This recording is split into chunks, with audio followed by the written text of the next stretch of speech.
Hey, Geekscapists, welcome to a brand new Geekscape podcast. I'm Jonathan London, your host. And if this is your first Geekscape, well, strap yourselves in for some pop culture talk.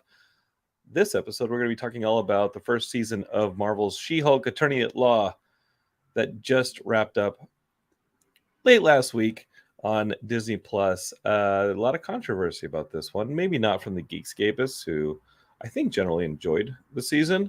But we're going to have to talk about the ins and outs. The comedy of it, the rage-inducing of it. I think the social commentary of it. I think I loved She-Hulk. I thought it was awesome. I thought I got better every week. But I know opinions vary, and there's somebody on the show today to talk about the varied opinions. Our very own Ian Kerner. I just saw Ian on Friday because he was at my wedding. Look at this. Look at this. I just got a brand new piece of look at that. That's a new piece of jewelry right there. My wedding band. But that didn't stop me from giving you 2 Geekscapes last week during my wedding. Go back and listen to those. Those were a whole lot of fun. And also, it's not stopping me from giving you a brand new Geekscape tomorrow. But welcome to the She-Hulk special. We're not going to be talking too much about the wedding on this one. We will be talking about the She-Hulk. I just got a comment that says She-Hulk is still on my watch list. Just haven't had the time. Congrats on the wedding. I don't understand it. If I had time to watch She-Hulk the week of my wedding and be right here to give you 2 Geekscapes, like I don't get why you can't just watch the She-Hulk and go. No, I'm just kidding. I'm kidding. I'm very much kidding. All right, let's get to it. Let's start talking some She-Hulk. This is Geekscape. And right about now, you can maybe hit that share button and be like, "Hey, Jonathan and Ian are going to be talking ins and outs of She-Hulk. You might want to come over here." So take that little share button on whatever app or YouTube or wherever you're watching this, and share it with your friends, and let's get a party started. All right, let's go.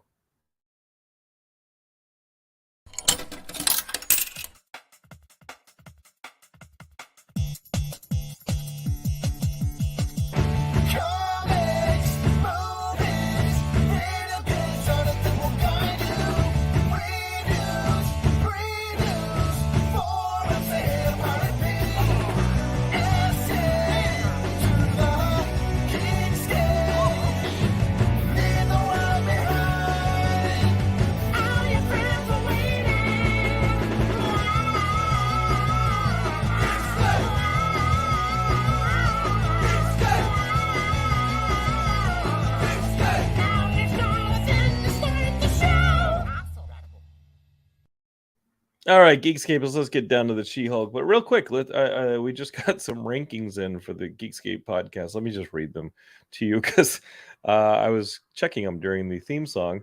You are currently listening to, let's see where we ranked.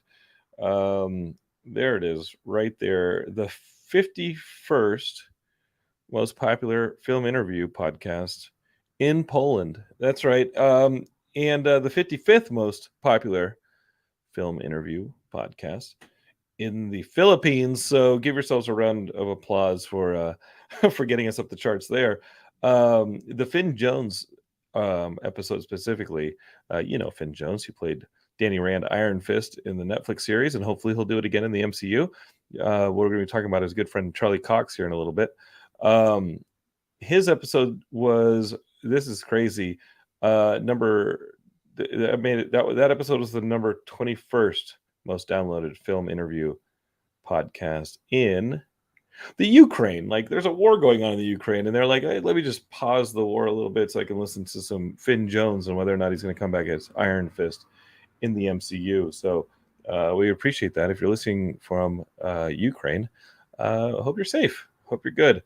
And I hope this brings you a little bit of, respite from what you're going through there in your country. To our friends around the world, thank you for listening to Geekscape, and share us with your friends. Who knows what they're going through, and maybe they could use a little bit of nerd talk in their lives. Okay, that's enough of that. We love you very much. And with love in the air, let's throw it to my good friend Ian Kerner, who I saw at my wedding, and I loved seeing him. He was at the nerdiest table. No, the nerdiest table was probably full of Geekscapists, but he was at the second nerdiest table with a couple great geeks as well. Again, I just want to remind you that this is the She-Hulk Attorney at Law special. If you have not finished watching the season, you're going to want to probably dip on this one because we're going to get right to the spoilers. Like our good friend Chris Robinson, he was listening to it and he was like, "Oh, gotta go." Real quick, Von Bolden says She-Hulk was a fun show and character. I especially loved the relationship she had with, spoilers, I warned you, Daredevil. All right, let's just get to it. Here's Ian Kerner. Ian, what's going on, man? How are you? Hey, how are you doing? I'm doing good. How's married life? You know what? Married life is good. How is your married life? It's pretty good. I saw y'all. Y'all seemed happy at the table with our good friends Jason and Ashley Inman, Diallo Jackson, and someone who hasn't been on Geekscape but should, Jonathan Root, who's fantastic, and his wife Holly. They're major geeks. It was a fun table. Actually, Jonathan performed at our Geekscape Live, so I think that entire table has had Geekscape regulars at it. That was great. It was a lot of fun, and you guys were awesome. Ava Star from Twitch says, I'm still waiting on those photos. Well, get on like Facebook, Twitter, Instagram. I've been putting up plenty of photos from this past weekend, and I've been trying to like pace myself so I don't get totally annoying. Annoying. You want to keep it at partially annoying. Yes, and it's hard for me. I know. If you've been listening to Geekscape or know me at any point, you know me keeping it to partially annoying is really hard for me to gauge. I don't know when I sometimes just bust through annoying. Let's talk She-Hulk, dude. Okay. I think coming off of the heels of things like Moon Knight, Miss Marvel, we enjoyed those shows. We loved them. And they prepared us for a show with 9 episodes that was probably going to be on par. Would you say that this show is on par with those? I love, listen, we keep saying this as we keep reviewing these Marvel shows. I mean, I think they have done such a phenomenal job of really getting the spirit of the comic books. And I mean, I love how every single show is so different than the ones before. We used to talk about this in the earlier days of the MCU with the movies, that they were going for different genres. And I think we said this in one of the more recent specials, that they really, and not to jump ahead to talk about the finale, but they've really gotten sort of an homogenous feeling, I feel like, of late, the movies, they all kind of feel like very much the same thing.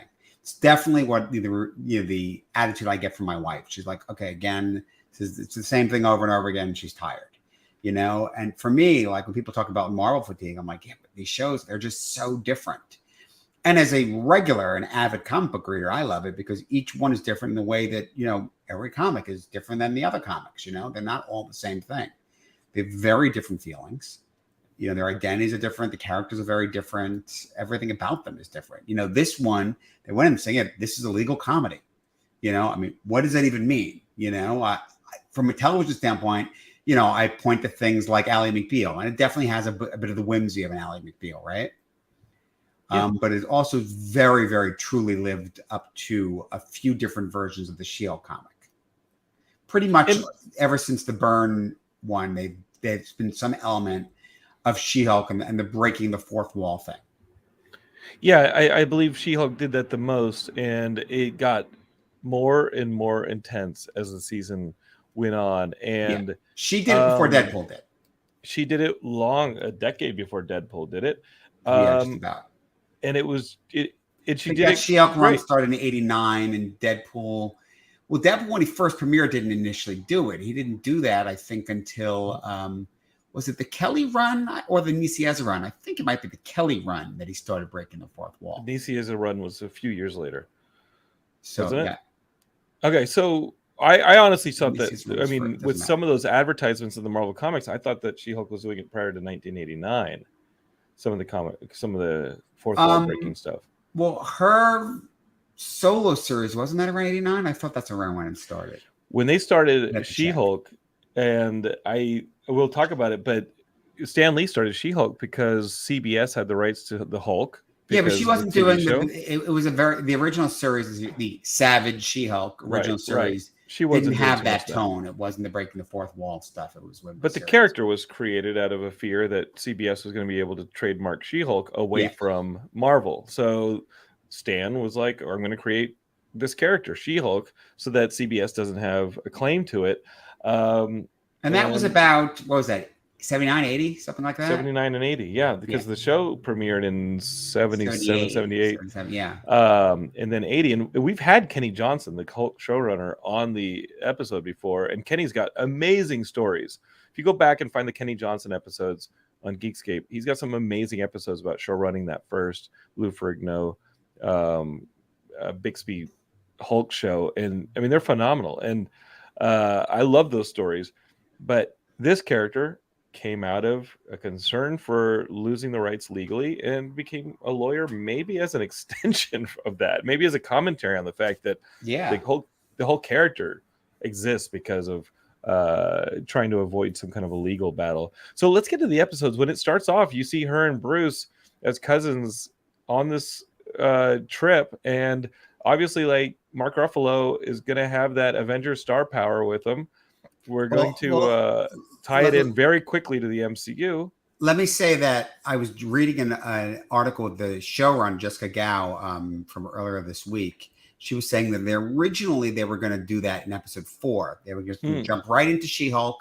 She's She-Hulk, right? And everyone's wondering what her origin is. And then finally she says, okay, you guys probably want to know. But I actually liked that they sort of addressed that right away in the beginning. They started that way and they said, you guys want to know what happened, you know? Yeah, there was a very short scene that was like, hey, I got to go to trial. Oh, wait, look, you might be wondering what's going on. And the first 2 episodes kind of are her episodes with Bruce. What I liked about it, Ian, was that it almost becomes a joke throughout the season. What are you clicking on? You think I can't hear you clicking? No multitasking allowed, Ian, please. Look at him trying to be a Hulk and a lawyer at the same time. Listen, pal, you think I can't hear you clickety clacking? The Geekscapers can hear you. They want your attention. They want your dedication. I'm a clicker. I know you're a clicker. So they well, it's distracting me is what the problem is. So I feel like the good thing about having that in the first 2 episodes is you get the star distractions right out of the way. I mean, so many people, including ourselves, like we watch these Disney Plus shows, the MCU shows, being like, hey, how are they going to expand the universe? And it's really not fair to the name character. It's not fair to just Jennifer Walters, and they make fun of it throughout the season. Yeah. Hey, I know you're only watching this to see when Wong shows up, when Daredevil shows up, when any of these other teased characters show up, and having Bruce literally jettisoned after the 2nd episode and going literally off planet is a really smart move to say, hey, it's Jennifer's show. This is her show, and you shouldn't distract yourself like Ian clicking away by waiting for other characters to show up. But you know what I really liked? Because, you've seen this in other things. You've seen this in, honestly, one of the things that drives me crazy watching Superman and Lois is there's zero reference to Supergirl in a show that's spun out of Supergirl. There's no reference. That's a good point. They never, they don't say a word. And literally, I get it was COVID. They were gonna do a crossover, and all that. They didn't, but reference it. And this, a lot of the time, you get you saw that he went off planet, and that would be it. You wouldn't mention it again. No, they keep mentioning it. They keep bringing it up. She keeps saying, I keep trying to call him like a real person. She's still referencing, I can't get a hold of Bruce. I keep trying, and they keep throwing that in because that feels real, right? Well, what I wanted to know actually was in this episode, you have Bruce and Jennifer. The blood gets into Jennifer, and she gets the She-Hulk gamma radiation that way because that Sakaran ship just randomly shoots the road and they crash. What was the origin? It didn't shoot the road. It came down and just got in the way, and they just swerved. Right. It wasn't attacking them. It was meant to be a messenger. What was the origin? So there's a joke that's actually the origin, that Jen is working the DAs, and it's a full-on, very of its time. She was, the DA against the mobster, and they tried to kill her, and they shot her, and Bruce was there and had to give her an emergency blood transfusion. Okay, so there's kind of a blood transfusion effect. Yeah, but did you notice that in one of the later episodes that was one of the people not knowing, there's a rumor that the mob shot you, and the whole thing. It's I didn't hear that. Yeah, that's a great Easter egg. Yeah. So the Sakaran ship stuff, that if you haven't, I mean, if you don't recognize Sakaar because you didn't watch Ragnarok, like, what's the story there? So, Ragnarok was a movie that came together out of the whole idea that, Marvel originally had licensed the Hulk to Universal. So when they created the MCU, Universal distributed the Hulk movie. Right. And they had done the Hulk movie before that as well. So they still have the rights. So Marvel's not been able to do a standalone Hulk movie, but they really wanted to do Planet Hulk. So they basically combined the Planet Hulk storyline. Everything about the Gladiator stuff and all that stuff and being on that planet comes out of Planet Hulk. It just had to be a Thor movie. Yeah, they made a Thor movie. They brought in one of the Elders of the Universe, which is different. But mostly they kept the same thing. It was all the warlord stuff, all the rebellion stuff, all that stuff comes out of Planet Hulk. And so if and obviously we're about to call out what's coming, but Hulk's there for a while. He had been, as opposed to being voluntary in the comics, he basically was banished. He was out in space, and the Illuminati jettisoned him there. And they meant to send him somewhere safe, but he fell through a wormhole instead of ending up on the safe planet, peaceful planet. He ended up on Sakaar. And of course, it's Hulk. So he ends up forming a rebellion and overcoming everyone. And so it's Planet Hulk. And in the process, he actually, because this time Hulk was more or less got to a not quite Professor Hulk, but an integrated form of the Hulk. Okay, so it's not that Banner wasn't separate exactly, but at that point, that form of the Hulk, has his intellect, but so he has a full-on relationship there with someone called Kyra. Kyra the Old Strong, because she has like an ability to sort of almost become like stone, but and ultimately Sakaar gets destroyed. And Hulk survives, and he thinks she died, and there's a kid, but and basically thinks the kid that she was pregnant, but later he comes to find out the kid survived. And between being Hulk's son and everything else, when she'd only be a few years old, but he actually appears like an adult. So sure. I know I'm kind of getting ahead, but basically, when I see that, Sakaar's trying to reach him, I immediately knew, this has to be about Sakaar, who's Sakaar, son of Hulk.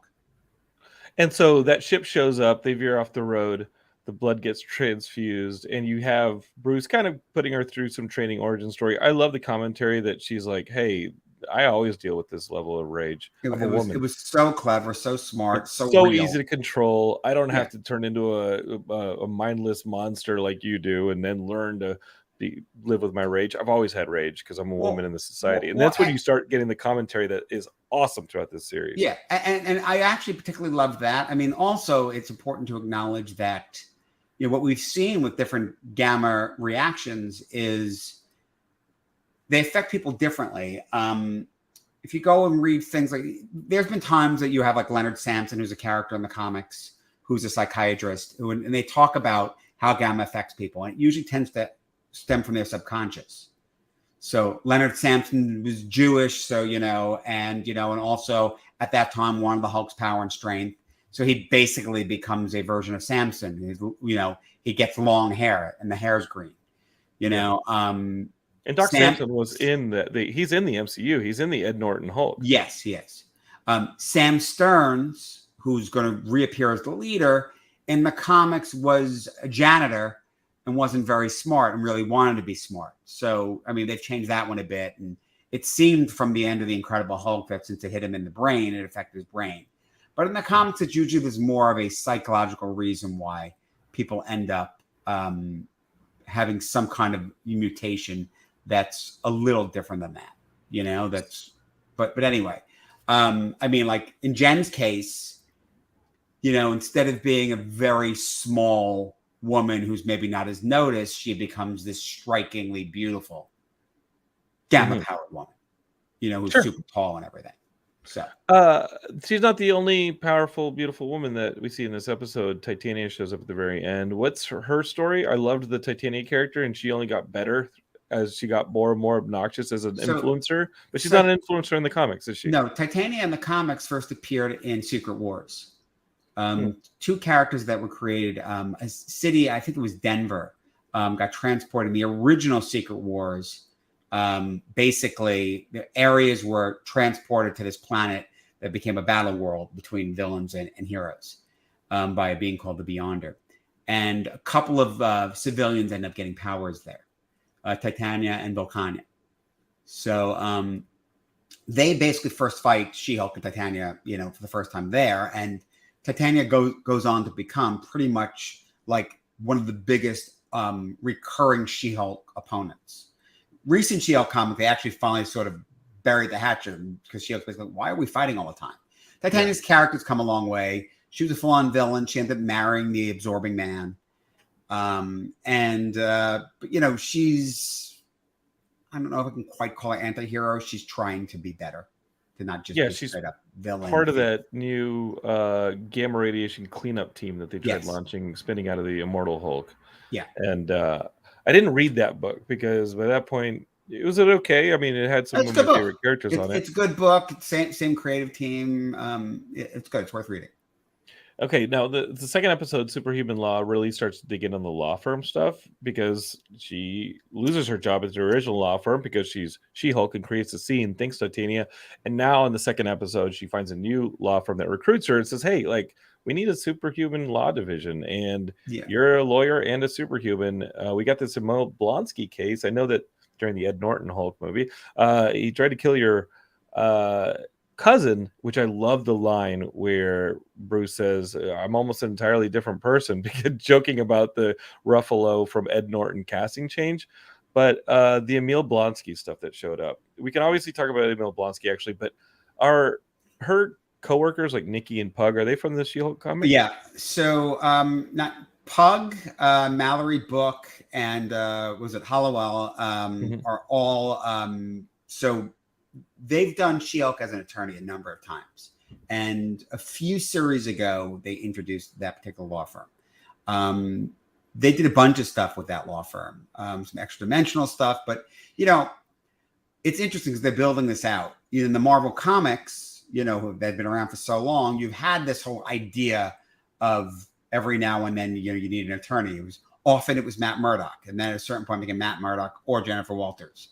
And it's interesting because, it'd be like, all right, maybe it's civil, maybe it's criminal. They never really distinguish. It's like everyone can do everything, Right. Foggy Nelson, who's Matt Murdock's partner, he's often, one of the people. But it makes sense because, like, obviously the heroes are going to go to the, the lawyer they know. And obviously one that's one of them works out well. So interestingly, in the current She-Hulk book, which hasn't been going that long, she's actually working with Mallory Book again. But and the whole thing is that she shouldn't have any superpowered clients because it's a distraction and it always becomes disruptive. So they kind of go the opposite way. They can't keep rebuilding courtrooms.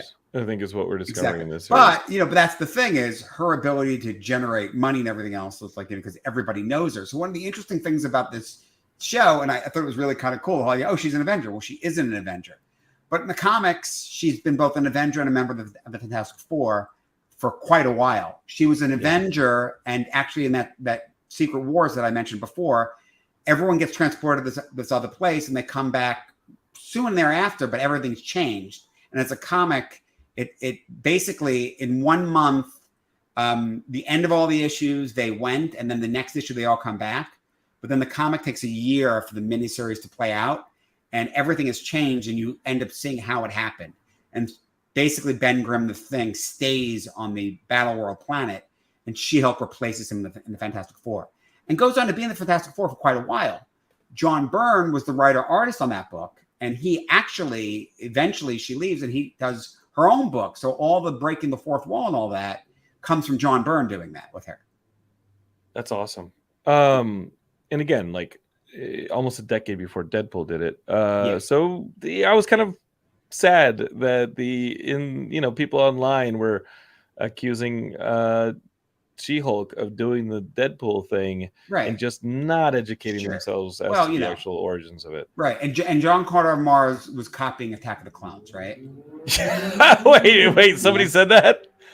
Yeah, people No. that don't know, they watch John Carter Mars and they see the whole gladiator scene and they just assume it's so much like Attack of the Clones, right? But they don't realize that it, was, what, 90 years before or And something, Dune was ripping off A New Hope, I guess. If you're just gonna keep doing, oh, Right. But that's people don't terrible. know.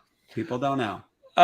The Emil Blonsky treatment here, like obviously, like we saw Emil Blonsky in the Ed Norton Hulk. We saw him briefly in Shang-Chi, but here we actually get to know him as like a more mindful Emil Blonsky. I think that Peter David really leaned into that on the Maestro series, where it's like he's very like, hey, I actually don't love being the Abomination. I have my entire brain intact when I transform.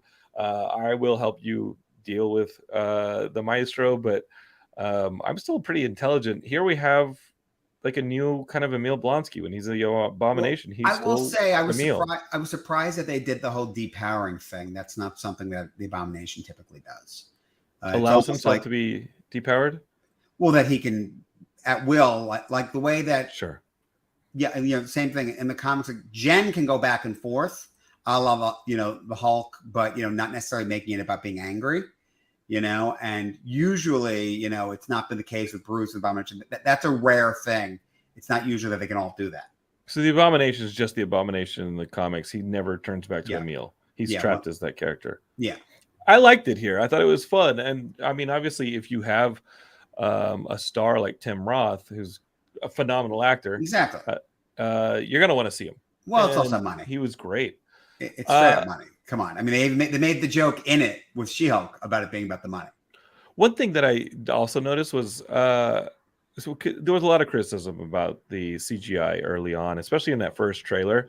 I think the CGI got and there's still times where it's like, oh, they kind of move like a Sims character. But by the end of the season, I felt like the CGI had jumped by leaps and bounds. I think it got better. Listen, I think that when you're looking really closely at it, you kind of see it a little bit, but it's still pretty amazing. I mean, the face is fantastic, and moves and everything else. I mean, the fact that it's slightly off, I mean, especially for a television show, I think it's improved in leaps and bounds over the years. And I was able to suspend my disbelief. Yeah. The third season, things start. This is the one where I think the fans who aren't, they're the angry nerds. This one kind of tore it for them. The Megan Thee Stallion episode, where she deals with the light elf stealing the artifact, or actually faking that they are Megan Thee Stallion. You get it. And light elves, are light elves usually that like trickstery? No. I mean, look, and we'll get to this also with the Wrecking Crew. They've done this really great job of. They've built out aspects of Asgard, and particularly with Asgard now being on Earth. Sure. They've done some really cool creative stuff with that. Light elves, they're from one of the realms. No, not necessarily a trickster thing, but it was fun and funny. Yeah, it was hilarious. And it makes sense that you'd have some of that crossing over. Agents of S.H.I.E.L.D. did a bit of crossing over stuff as well. With in Asgard, he got stuck on the planet because it was before Asgard was there, and that makes sense. And I think it's realistic. I like that we're seeing things like that. Sure, it's going to come up in court and things like that. That it's just real world ramifications of these things that are now part of the the Marvel, the MCU, Earth 616 world and life. Listen, it goes all the way back for me to the Agents of S.H.I.E.L.D. pilot, where it's like, hey, suddenly you have different technology, existing on Earth, and that's going to affect things and affect people. And suddenly you have, these different organizations popping up, and honestly, different bad guys. And I think that they really dived into that a great deal in Homecoming with Vulture and Damage Control. Sure. So we get more and more of that. And again, I dropped the line of Damage Control. We saw a bit more of Damage Control's purview in Ms. Marvel, and we see it here with the prison, right? Mm-hmm. In the Wrecking Crew, at the end of the episode, these 4 knuckleheads at the end of the episode with Asgardian weapons, they have Asgardian equivalents of what the Wrecking Crew have, and the Wrecking Crew weapons are magical though in the comics as well, though, right? Yeah. But they're actually criminals. They're big buff dudes who are the Wrecking Crew. They're Thor. Yes, and then they gain abilities from having the enchanted weapons. It's not just the weapons, so like they can fight back. They're not at She-Hulk's level. in terms of Sure. strength, but compared to humans, they're probably like that 10 tons level, which is significant, Sure. but Shield was And stronger than that. here they're just kind of scumbags Yeah. with those guardian weapons, Well, and they get tossed pretty easy. And it's tricky. Not to get ahead of it, I really did enjoy the finale. My criticism, my problem with the finale is jumping off the way it did. Are you satisfied? Do you feel, coming off everything with the wrecking crew and everything else, that you got all the answers that you wanted or needed? I mean, the reset on the, okay, wait, no, let's not do this. So then what did happen? Sure. I mean, look, it definitely worked. The creepy. You're talking about the fourth wall break where she resets the episode. Yeah. I'm saying, right. So we see the wrecking crew. They're trying to get her blood because Bruce said from the get-go, we don't want her blood to get out there. I personally felt that I really, really liked Bruce doing the analysis and calling out that, hey, most people it would kill. It's radioactive blood. But there's that rarity, that 1 in a million that it would affect. And I actually kind of loved the kind of jokey thing that it actually affects her slightly better than it affects Bruce. Mm-hmm. So that, like, using qualities from getting the blood from her, he was able to fix his arm, and it wasn't just fixing itself. Sure.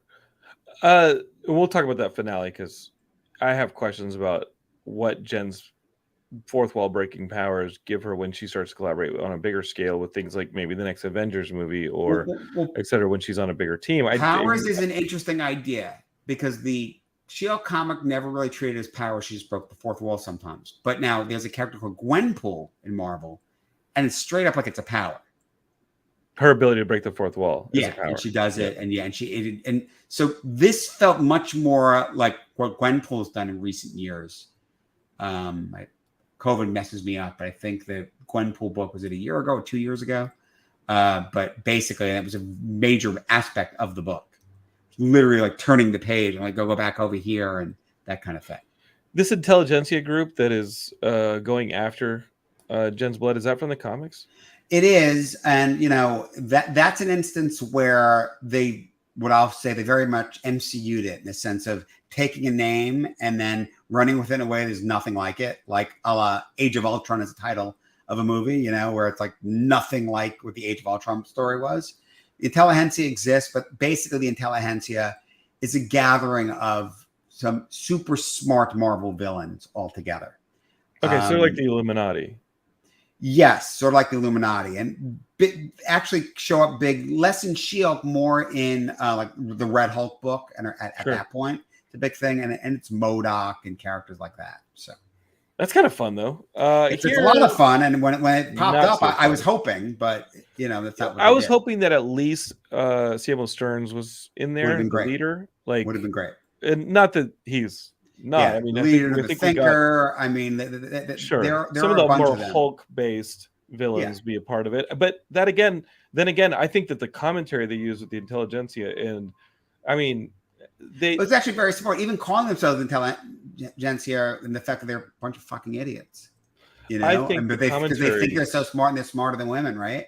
It got stronger and stronger. They saw it coming, and I think that the writing improved every episode, especially with that commentary. Because it became indefensible criticizing this show. You could not criticize this show and not fall into the trap that the show is making fun of you for. Right. The idea you had mentioned to me that it had that reviews are actually lower than any of the Marvel series, and it's specifically because the of Rotten Tomatoes those comments. The Rotten Tomatoes is in the 30s, which makes and obviously, what does that even mean? Because it's so good. It might not be your cup of tea, but you can't argue that it's not a good, well put together show. I think it's the best Disney Plus Marvel show. I think it hit on so many levels, from the humor to the writing to the action to the commentary. It was it was fully setting up like Marvel movies and everything else, right? And setting up Daredevil, the Daredevil show, and like it actually paid off. And having Wong in it, like it paid off so many things, right? It was awesome. The one thing that got me on episode 4, the Magic Castle episode, obviously we love a couple of the characters in that one. But was there a character in that we particularly loved?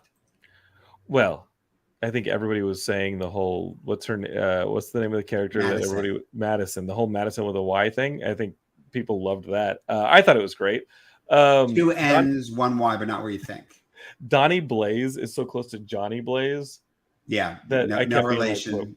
no relation. Such a weird choice that.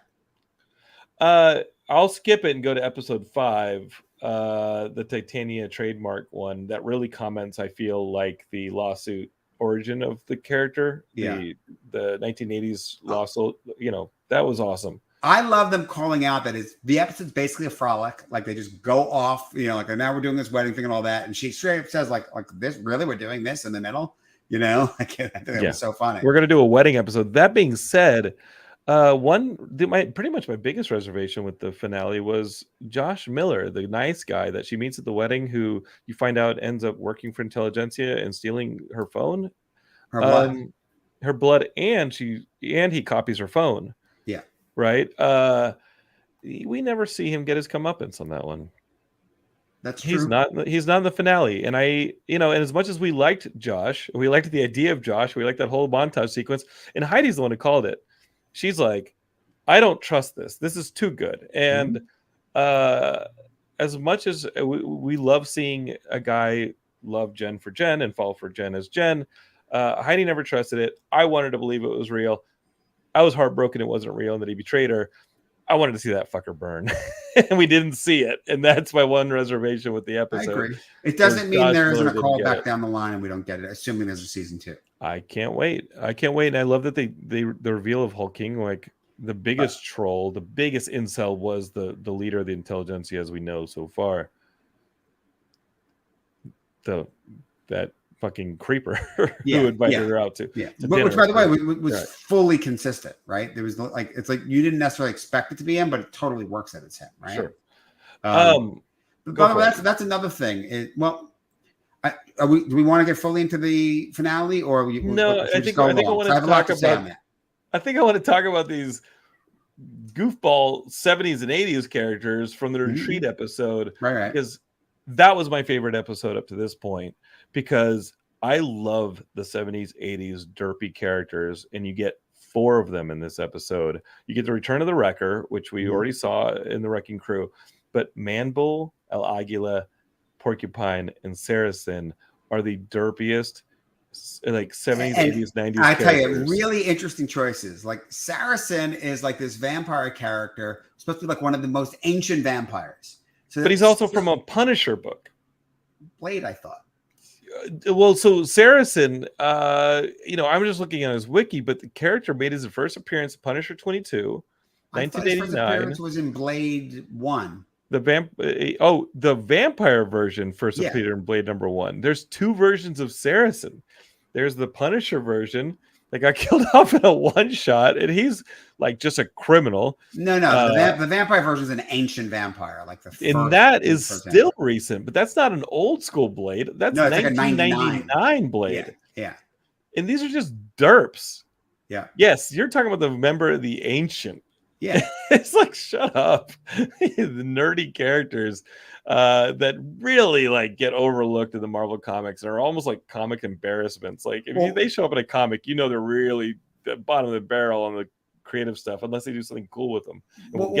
Porcupine surprised me because he was very different than the comics. But still cool because the idea of like, why the hell is someone going to... I mean, honestly, I thought it was clever because I'm like, he's in a freaking porcupine costume. Like, that's his ridiculous. Look is pretty similar, though. Look was perfect, but just, personality-wise and all that. But it's smart. It's clever, because he's more of a straight...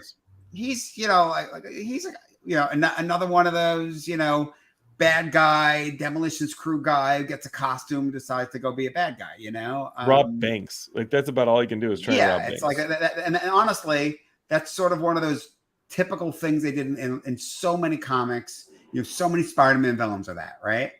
Mm-hmm. Stiltman being the best, I think. Stiltman's always the funniest one. Right. Actually, Spider-Man and Daredevil villains. You have and Stiltman was great for that. You get Stiltman, but you have Shocker's that same thing, right? Mm-hmm. But Shocker, I feel like, has gotten upgraded. Like he's at least been in the Sinister Six a couple times. Yeah. Right? Like Porcupine's never going to be in the fucking Sinister Six. He's porcupine. Like his powers are maybe shooting quills. El Aguila, he's a straight villain. Yes, well, El Aguila is a character that was actually introduced by Chris Claremont in Power Man Iron Fist. He's a mutant. Okay. But he pretended he wasn't a mutant because he has this ability to generate electrical current, but he also happened to be a trained swordman, so he tried to pretend that his ability came from the sword, but it didn't. He was a mutant. We skipped Mr. Immortal. Yes. And that is a character from the last episode, whose wives are suing him because he kills himself. That was an interesting take on that character. That character is a Great Lakes Avenger, which is this goofy. For a while, there were different Avengers teams, but the Great Lakes Avengers were totally unaffiliated, and they were a bunch of screw-ups with these weird powers. And basically, Mr. Immortal's power is if he dies, he gets resurrected. But he doesn't have any other powers. He uses like a meat shield. He gets killed, So, but the idea that he was just basically this, polygamist, bouncing around all that. Honestly, I thought that was great. I think it was awesome. Very fun. How else are you going to use some of these characters? Like Manbull. How else are you going to use Manbull? Yeah. You're just not. Very these are derpy characters. Yeah. I love that episode. I also love that you finally get Jen talking about Jen, and she's using Emil's circle to say, hey, like, this sucks. I haven't found anybody to accept me for who I am. And no quicker does she say that than we get episode 8, which is maybe my favorite episode, Rip It and Rip It, because you get one of my favorite Marvel characters of all time. Yes, it's Leapfrog. I love Daredevil. Daredevil's my second favorite Marvel character, period, after Spider-Man. But Leapfrog's one of my favorites, and he's actually played a huge role in the recent Iron Man book. Like a huge role. Well, that's Frogman, actually. It's Frogman. You're right. Yeah. Forget Leapfrog. Leapfrog's a villain. He's a nerd. No, don't forget, because here's the thing, because they kind of amalgamated. They're the same characters, right? Well, Leapfrog was Frogman's father. Oh, Jesus Christ! Welcome to Geekscape, everybody. But Eugene is Frogman. Okay, in the comics, but in the show, Eugene is Leapfrog. So. I kept reading an Iron Man. Leapfrog was a bad guy, and Frogman, who starts off as basically like a teenager, like he starts off as a kid and totally screwing up, but is just has a good heart and really is looking to be a hero, which is how Eugene's introduced to us. Yes. So you really just feel like it's the Frogman version. So Frogman is the one I've been reading about in Iron Man. That is Eugene. So I wasn't wrong. That's Eugene. But here they've taken Eugene's name and given it to what's more like the son character. Yeah, well, honestly, and Leapfrog's a better name than Frogman. Sure. I think. Well, the lily pad and the secret hideout and all this stuff. Yeah, I died. This episode was incredible. And I thought, honestly, the episode was just going to be like, hey, let's reintroduce Daredevil. Let's have a bunch of jokes. Let's have a great action sequence along with it. Let's reintroduce some more damage control. And that was it. But the episode still had 4 minutes on it. And when they take you to the gala and you see Jen get set up by Intelligentsia and her entire phone and life get put up on screen and blasted out, and she does finally lose control, that was heartbreaking, and I had a visceral reaction to it. It made me angry, and I loved the writing. It was brutal. So for this being the Matt Murdock episode, and as great as that Walk of Shame was, and all the Matt Murdock Daredevil stuff was, and I love her going like, hey, how come we haven't ended this yet? Shouldn't the show have ended right there and all that? Oh, we're setting up the finale. That was great. Leapfrog is out, and you hear those sirens. No, the ending was beautiful. I thought the ending was great and gut-wrenching, and you just knew that with one episode left, it was time to start smashing things. Anything you want to add to the Daredevil stuff? Because from the beginning, I started thinking, we could spend time on Daredevil hasn't really hooked up too much with She-Hulk in the comics, has she? Not or has sexually. He? Right, and here it was a relationship. It was a relationship I don't recall from the comics. Yet when it was on screen, it was palpable. I was like, this is definitely going to happen. I bought it. It honestly, it makes a certain amount of sense with the legal stuff, with where Jen's at in her life. And there, I saw some comments, like online comments about like people were bothered. It's not my Daredevil. And I'm like, hook me up. And I'm like, again, like people like, have you read Daredevil? Because Daredevil very much totally does that. He does it a lot. A lot. Yes. Misty the only Knight, thing that Black saves Cat, Black Widow. Daredevil beds everybody. The only thing that saves Daredevil from ending up with like every STD known to man is he can smell these things coming. That's the only thing. maybe, maybe. Sorry about that, Ian. If that gave you like a I mental mean, it was a tarnish. little creepy, but Yeah, but let's face it, like that power set that he has does come in handy beyond just yeah, hearing villains' heartbeats. You sure, know, sure. as Jim Pugranelli says it in the chat on YouTube, Daredevil gets more ass than a toilet seat. I think that's a little better than what I said, but not much. I think it depends on the toilet seat. That being said, it did make, again, very apparent that a lot of these online fans don't know the damn comics, because Daredevil gets around. And it was Daredevil does awesome get to around. see. It was awesome to see Daredevil have to do the walk of shame, which you pointed out to me in an article was supposed to be the tag, but ended up in the episode. And I thought it was great. Yeah, I I don't thought think that you was cool. want. I don't think you want to laugh after the ending that episode 8 gave us. You want to be mad. No, no. And they And by the did a great way, job of no, I putting you in her agree. shoes. And I like that even, the calling out the walk of shame after, like it was good, Yeah. it worked much better as part of the episode. Okay, Ian. Episode 9, the ultimate wall break, and the introduction of Kevin. Well, And obviously before we even get there, like it's moving along, and I was enjoying it, and then bringing meal into it. I'm like, okay, this is all coming together in an interesting way. Where are they going to go with the meal? What's happening here? And then, but feels very typical, and I just absolutely love that she's like, wait a minute, this is what we're doing. Like it's this is just what the every Marvel same thing crap. is. Yeah, like and again, it's like. Now she has to fight, someone with basically her powers, and the bad guy gets the powers, and now that's what's happening. We have the big cameo. Remember, Yeah. we all wanted Doctor Strange to show up at the end of WandaVision? Yeah. Like that would have been Bruce showing up here. Like it made all of our criticisms for like, why didn't you do this? Like it just wiped them off the board and said, hey, you think you know what's going to happen? You think we're going to follow the formula of what you want to have happen? No, that was actually dumb. We're going to show you why it's dumb. Right. But after it, I'm not clear. So what happened and what didn't happen? So Bruce and Scar still count because they show up later. But they just weren't in that. They just weren't in that scene.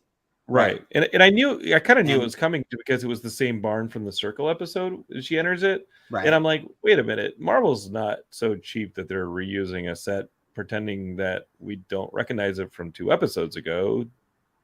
That is the Circle set. And they're, that's when Pug goes in as a kind of undercover. Right. And I'm like, wait, the Intelligentsia room is the same thing as the retreat room. Marvel's not going to do that. So I kind of saw that coming. What I thought was hilarious, though, if you caught it, was Josh calling Pug kind of hot. Did you catch that when he's that's my man Pug, man, I love this guy, and he's kind of hot. So she breaks the 4th wall. She busts out of our Disney Plus. She rips into one of the Avengers movies, or the Avengers Decoded, or Marvel Decoded. Goes into the writer's room, demands to meet with this Kevin. We think it's Kevin Feige. It turns out to be this robot thing, which I love. I think that every Marvel presentation going forward has to be hosted by Kevin, not Kevin. No, but here's the thing. It's an interesting meta idea that comes out of this, because I don't know how well this could have worked years ago. I feel like the general public is much more aware of the behind the scenes of movie making. Like, so my stepson hasn't seen it yet. He's not going to understand it. I'm going to have to explain it to him. He's not going to understand the whole idea of Kevin Feige runs Marvel and all that stuff. So, and that's the question. Is that too meta? I'm not sure.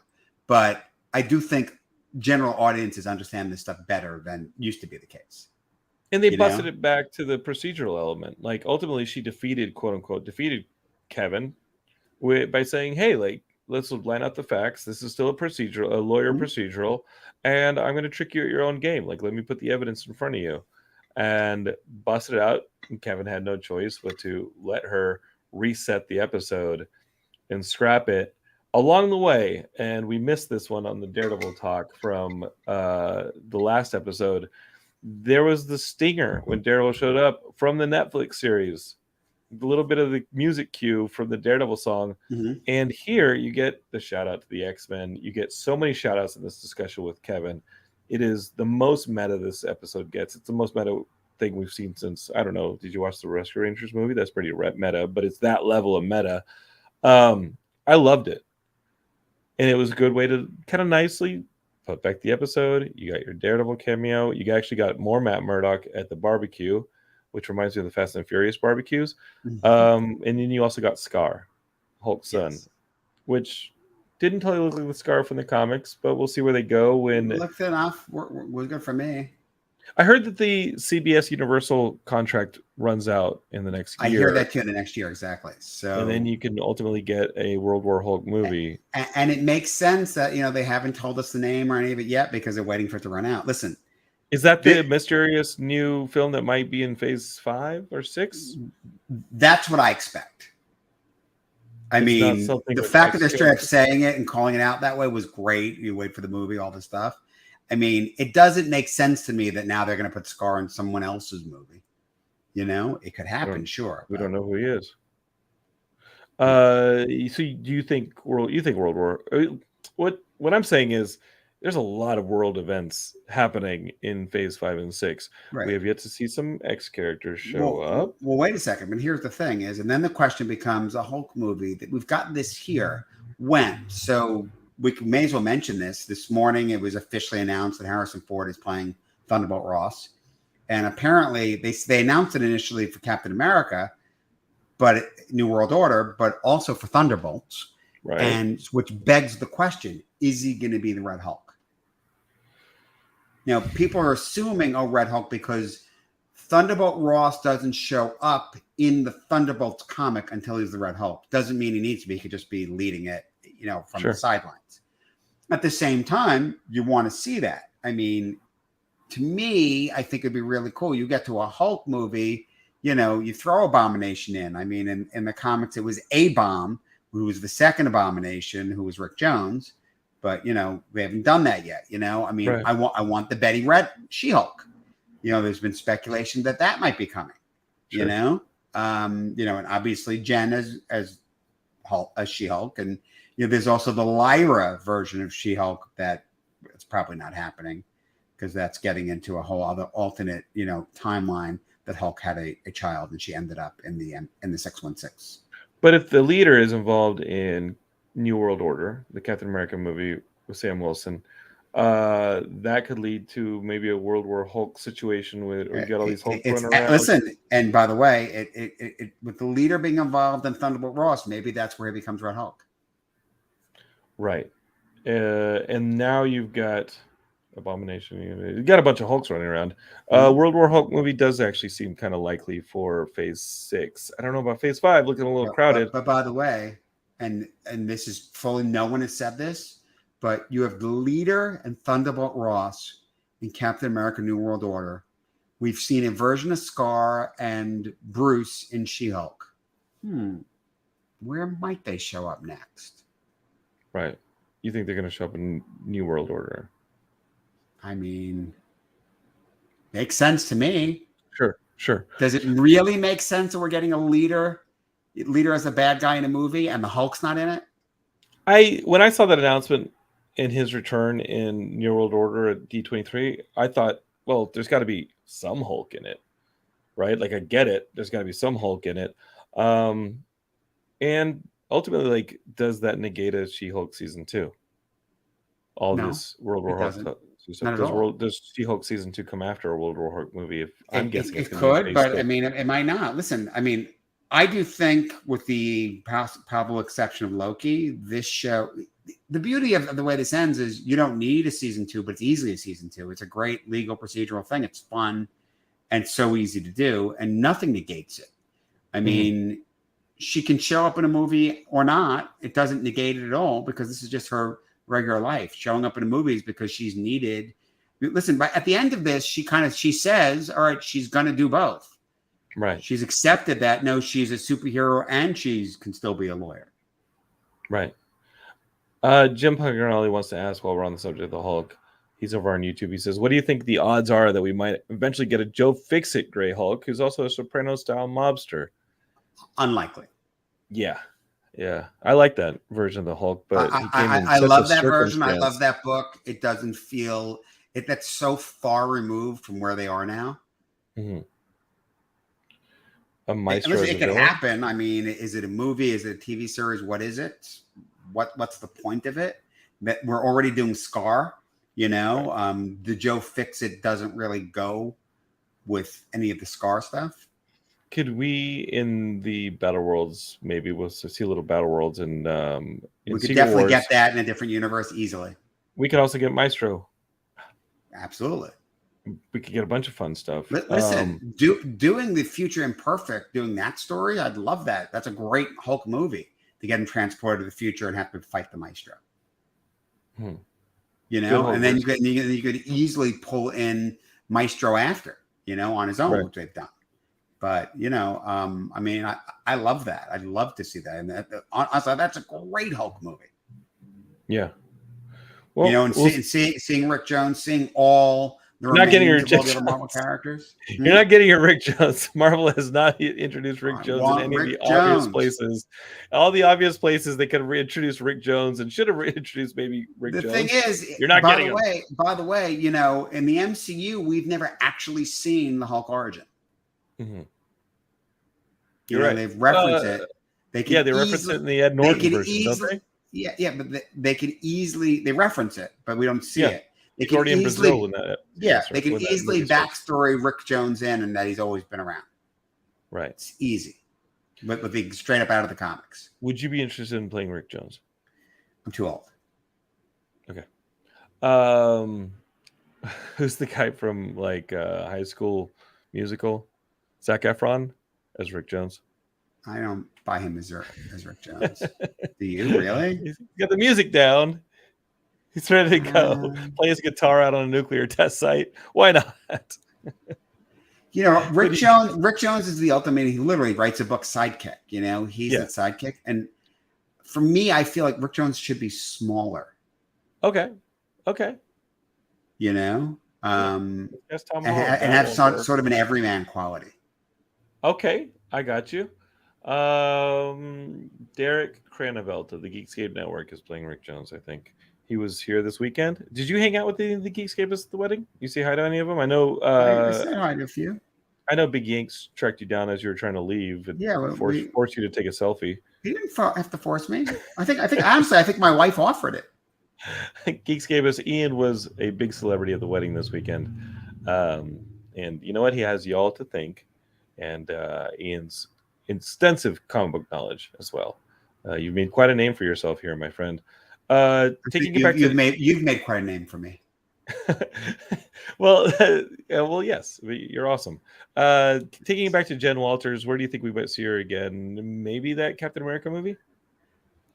I think that's unlikely. There's definitely some speculation out there about her showing up in Daredevil. I think that's unlikely. Really? Even though they have their own thing going on now? It's interesting, right? Because there's the question. The fact that he's actually at a meal with her, with her family, I think was definitely a statement that this is more than just a little fling. But they come out and say that he's visiting. He's going back to New York. Sure. And I kind of feel like there's certainly a way to do it. But She-Hulk in that story sort of makes it a very different story. Yes. The Kingpin's not going to be throwing Matt around with the She-Hulk there. No. Yeah. So, that's just not going to happen. Bullseye is not exactly going to be hitting Matt with anything with She-Hulk standing in the way. You're right. It's very... And you don't get a Karen Page story with She-Hulk in the way either. And that story, I'm assuming from the title, again, Marvel likes to borrow titles, but if they're going to completely have Kingpin find out his identity and destroy his life, my assumption is going to be, listen, that show's not even coming out for a while. We're supposed to see him in other things before then. We'll see. Supposedly he's going to run through a bunch of different shows before we ever get to that show. My assumption's that, whatever, they're going to hit fizzle. They're not together anymore, whatever, Sure. Maybe there'll be a reference to it somewhere before then. Or they're just friends and the hookup is the hookup. Yeah. It's an adult relationship. Sorry, nerds on the internet. Adults are allowed to have those relationships. Yeah. They don't have to just get married and be boyfriend, girlfriend. They can have just those casual relationships. That's right. But then if they stop being casual, you end up with one of these on your fingers. What do you think of that? That can happen. Sometimes you're stepping casual and you don't end up with one of those on your finger. So next time we see Jen in her own series, or I think more likely our own series. I'm hoping they announce a season 2, and I hope it's soon one of the issues is that it does seem to take them a while. I mean, as we said when Loki ended, we want more Loki. And honestly, I think one of the ways they dropped the ball in the biggest way in Phase 4 is we've not seen any ramifications yet of the end of the season of Loki. Sure. In the appearance of Kang. Mm-hmm. Well, I mean, we know we get it in Quantumania, but yes. I feel like, we haven't seen it. Isn't that just in January, February, though, brother? Yeah, but how long has it been since Loki ended? Listen, you need to be patient, okay? Loki ended in May. Patient. I can be impatient. Was it Ian, May? Is that all? It seems like yes. it's longer ago than that. I think Loki ended in like April or May. Is it because we have had like 12 shows since then? We've had a ton of stuff since then. But I have good news for you, and maybe for the Geekscapists as well. I have another Geekscape that we're going to do this week. Heidi and I are going to sit there and we're going to do a Geekscape live with you. Heidi's going to sit next to me, and so subscribe to this if you haven't yet, and keep your eyes on this channel if you haven't yet. But as Dr. Merkin says, Dr. Merkin, congratulations on the wedding, and respect the dedication of working so soon after. Oh my God, I handed in an edit yesterday on 2 days after my wedding, and I go off to a film festival to show a movie again in 2 days. So I love working. I'm like a meth addict without the meth. I'm just constantly crazy and moving. Tomorrow, Heidi and I are going to do a Geekscape right here, maybe talking about the wedding, talking about whatever. I'll let her run things. She's running things now. And then Ian, you and I land from the film fest on Tuesday of next week. I'm going to go immediately with my friend Jason Inman, who's now your friend, to go see Black Adam, so that you and I can sit down and do a Black Adam special. Would you be down for doing that next week? I don't know what to expect from that movie. I have no idea what to expect from that movie. My expectations are modest. I'm hoping to really enjoy it. I'm actually excited for the JSA. I am too. I think it's been spoiled everywhere what the tag is, because they're trying to get people in the theaters. I think it's sad that even with that out there, the projections aren't any higher. The projections are having it around 60 million, which for me, I think is sad, but not unexpected, because unfortunately, Black Adam is not a character that's known to general audiences. Yeah. And just because The Rock's saying, oh, he's a big deal, doesn't make him a big deal. Right. He should have probably been a Shazam tag. Yeah. Tag, he should have been in Shazam. At one point, there was talk of doing MOS 2 and him being in it, but introduce him in the bigger movie, and then go and run and do a solo movie. That's what you want to do. As our good friend Ralph Oppel says, follow him at Casino Skunk Productions over on YouTube and on Instagram. He said, I have no idea what Black Adam will be like. I love Shazam, and I hope they don't just gloss over or make fun of the Shazam film, especially not with Shazam 2 coming. They're not going to make fun of it. It's just, they're just going to acknowledge it in the way of that, all right, there was a champion before. Yeah. And that's what it is. But that's why it belongs as part of the same franchise. Yes. Okay. So we have that coming up next week, Black Adam. We've also got a Black Panther movie back in the MCU soon after. When's the next Disney Plus MCU show? We have Black Panther, Wakanda Forever. I don't know what the next one would be. I mean, I would think it might be Loki. It's been in production. Could be Loki. There Ironheart, I think, is coming soon. That she gets introduced in Black Panther. Okay. They pulled Armor Wars off the schedule to turn into a film. Where Armor Wars is becoming a movie. Echo, I'm not sure. Echo. I'm not sure what's happening with that. Yeah, that's been filming. Okay. I'm not sure what's happening with that. I'm gonna guess. I'm gonna go ahead and say we're not gonna get another Disney Plus MCU show until early 2023. That's probably right. But right? Ian, Ralph is also reminding us. I think Ironheart might be next. But we are getting a Guardians of the Galaxy holiday special. That's true. We're getting that. I hear good things that'll be about that. Is that like an hour-long thing? Like it's a one-off. Werewolf by Night? Mm-hmm. In Geekscape, you can literally hear Ian and I talking Werewolf by Night like 1 or 2 episodes back on the feed. Okay. Let's do this. Big Yanks. Black Adam is to Shazam what Scorpion King is to the Mummy. Yeah, they have the same origin, so why not? Right. Okay, Ian, thank you so much for joining us on the She-Hulk Attorney at Law season 1 special. Let's do it again for season 2. All right. Let's do it Game again on. next week for Black Adam, baby. All right. And then a Geekscape couple weeks after that for Black Panther. We got a lot coming down the pipe. It's almost like I didn't stop in the middle of it and get married. Y'all just keep demanding Geekscape. I love it. The numbers are good. I am very happy with all of y'all. Keep sharing. Keep leaving 5-star reviews on your podcatchers. Keep telling your friends about Geekscape. Not just me, but the other 30 or so shows on the network. Search for Geekscape. Share with your friends. Stop Ian for a selfie if you see him on the streets. Big Yank style. And we'll catch y'all, I think, in a day or two here on the Geekscape feed with my new wife, Heidi Cox. Thanks for joining us for this one. Bye, everybody. Bye.